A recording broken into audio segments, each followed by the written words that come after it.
Özkan, yani 5000 tane fıstık fidesi getirmiş çiftçilerimize dağıtacağız.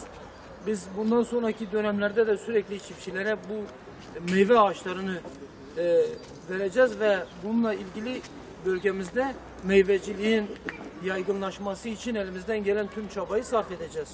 Şu anda biz bugün burada bunu başlatıyoruz. 5000 tane fideyle bunu başlattık. Bu önümüzdeki yıl için ilçe tarım müdürlüğümüzle birlikte biz 50.000 fide dağıtmayı düşünüyoruz. Çünkü proje kapsamında yapacağız. Özellikle fıstık, badem, ceviz, elma, armut, bu bölgede giden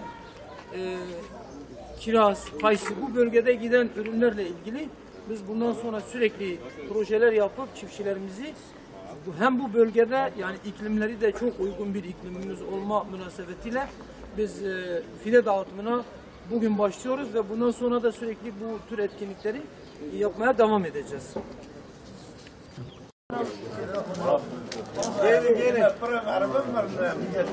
Onları bırak.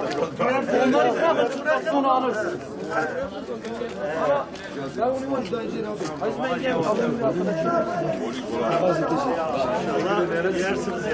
İnşallah olur.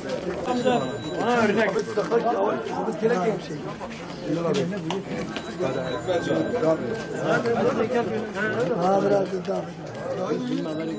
Verin bu defa.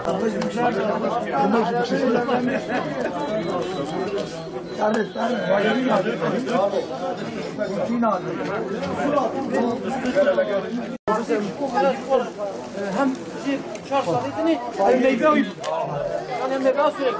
Öyle ne cipan fırına emeğine sonta aşağıya.